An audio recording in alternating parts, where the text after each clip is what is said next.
Buenas, en esta parte de la explicación lo que vamos a contar es para qué se usa la electricidad, qué ocurre cuando usamos electricidad y luego también veremos los circuitos eléctricos. Más o menos todos sabemos para qué sirve la electricidad. La electricidad, por ejemplo, sirve para generar luz, con bombillas, para generar calor con calefactores o calefacciones eléctricas y también para producir movimiento con motores. Hay otros usos, por ejemplo, la electricidad, además de producir calor, también sirve para producir frío, que es como funcionan las neveras con electricidad y otras cosas más que existen por ahí. Bien, nosotros utilizamos electricidad para producir luz, calor, movimiento, pero ¿qué pasa con esa electricidad? La electricidad es una energía y cuando la utilizamos para hacer algo, para conseguir un efecto, lo que tenemos es que se transforma. Por ejemplo, si voy a utilizar una calefacción eléctrica, ¿en qué se transforma? Se transforma, esa energía se va a transformar en calor. Esto lo que produce es que algo se gaste. En nuestro caso, como vimos las características que tiene la electricidad, lo que se gasta es el voltaje. Dijimos que el voltaje era la energía que tenían los electrones. Pues esa energía que tienen se gasta, en ese caso, en calor. Esta pérdida de energía se produce por la resistencia eléctrica del dispositivo. Si estábamos hablando de una calefacción, lo que tiene es una resistencia eléctrica cuando pasa electricidad por la calefacción eléctrica. Esa resistencia se mide con unas unidades que son los ohmios. Cuando mayor resistencia, más voltaje necesitamos para producir en ese caso el calor. La otra característica que tenía la electricidad era la intensidad, que es la cantidad de electrones que circulan por segundo. ¿Eso qué ocurre con las resistencias en relación a la intensidad? Pues si hay muchos electrones intentando atravesar una resistencia, digamos que se estorban. Eso es lo que se convierte es que esos electrones, para poder atravesar esa resistencia, necesitan básicamente más voltaje. Si la intensidad es muy grande, necesitamos más voltaje.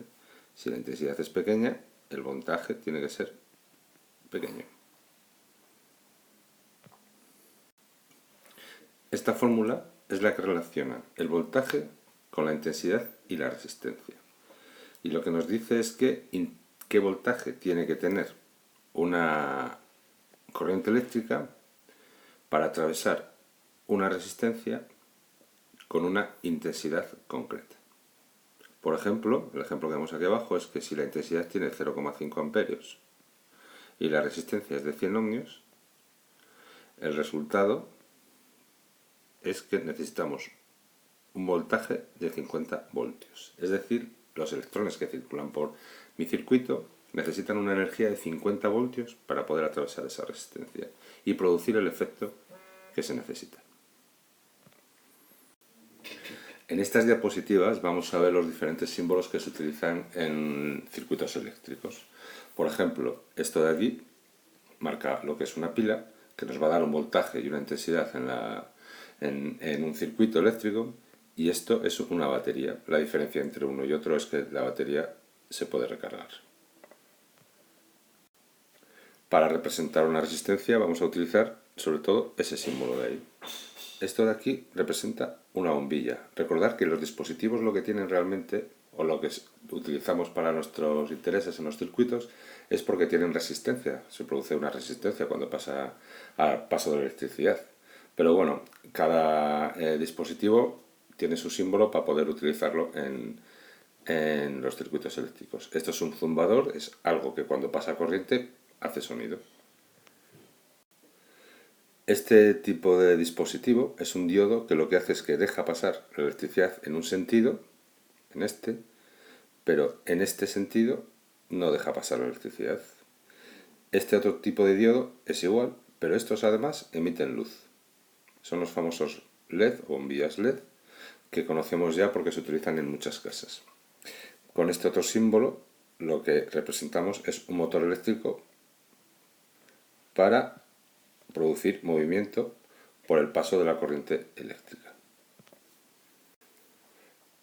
Más símbolos eléctricos, este por ejemplo es un pulsador. Este pulsador, y esto es un interruptor. Esto es un pulsador, esto es un interruptor. La diferencia entre uno y otro es que en el pulsador tengo que tener, digamos, el dedo puesto para que circule la corriente eléctrica. Sin embargo, en el interruptor le doy al interruptor y hasta que no le vuelvo a dar otra vez al interruptor, sigue pasando corriente eléctrica. Digamos que este necesita que el dedo de la mano esté todo el rato pulsando el botón. Es como el timbre de casa. Es lo más parecido al timbre de casa. Y esto de aquí es lo más parecido, el interruptor es lo más parecido a una llave de la luz. Cuando doy la luz se queda la luz dada hasta que la apago. Sin embargo, en el timbre de casa, mientras estoy pulsando suena, cuando dejo pulsar no suena. Con todos los símbolos anteriores lo que construimos son circuitos. Por ejemplo, en este circuito lo que tengo es una pila, esto es una pila, estos son dos bombillas que están conectadas en paralelo y esto es un interruptor. Cuando cierro el interruptor, lo que consigo es que circule la corriente, pase por las dos bombillas y se enciendan. Se produzca el efecto de luz. Cuando diseño circuitos, una de las cosas que tengo que tener en cuenta es la resistencia equivalente de todo el circuito. La resistencia equivalente es la resistencia que representa a todas las resistencias que tienen mi circuito. Por ejemplo, estas resistencias se dice que están en serie cuando una está conectada a continuación de la otra. Y se resuelve con esta sencilla fórmula. Lo que hay que hacer es sumar los valores de todas las resistencias y con eso tendré la resistencia equivalente. Otra forma de colocar las resistencias es en paralelo. Es decir, conectadas una parte de la resistencia a un punto de unión y otra parte de la resistencia a otro punto de unión.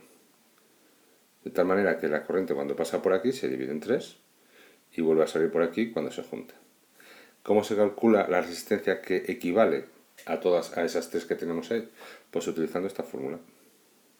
Hay que tener cuidado porque esto es coger los valores en ohmios de cada resistencia, calcular el inverso de cada uno de los valores, hacer las sumas y luego calcular el inverso de la resistencia equivalente. Esto lo vamos a ver mejor con un ejemplo. Yo tengo este circuito para hacer un ejemplo. Dos resistencias que están en paralelo, están unidas por el mismo punto. La entrada y la salida. La corriente pues vendrá por aquí, se divide en dos, luego se junta aquí y se vuelve a juntar.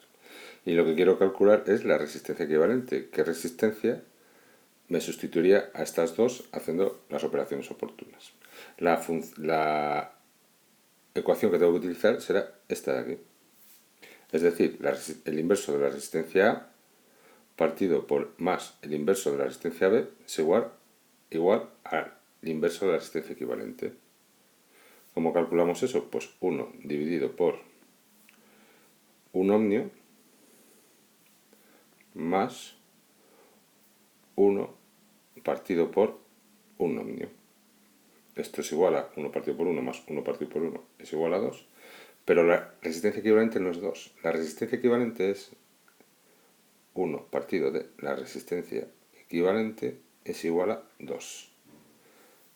Y de aquí lo que tenemos es que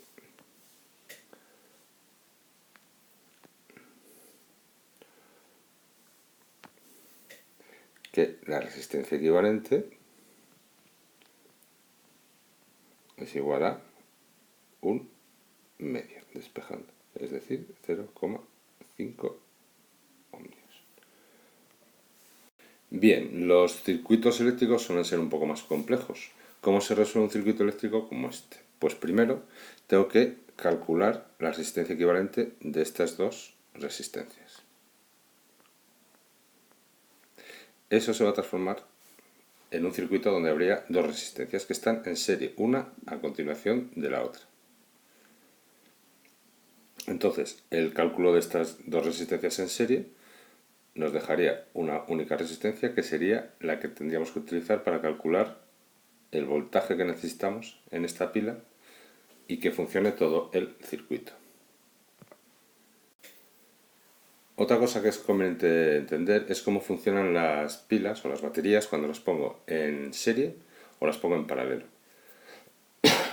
Las pilas en serie, lo que consigo es sumar sus voltajes. Es decir, si el voltaje de estas pilas es 1,5, 1,5, 1,5, el voltaje total será la suma de esos voltajes, 4,5. Si pongo las pilas en batería, o en paralelo, que se dicen también, aquí el voltaje será el mismo que el voltaje que tengan las pilas. Lo que cambia es la intensidad de corriente. Si esta intensidad es 0,1 amperio, esta es 0,1 amperio y esta es 0,1 amperio, la intensidad total será 0,3 amperios.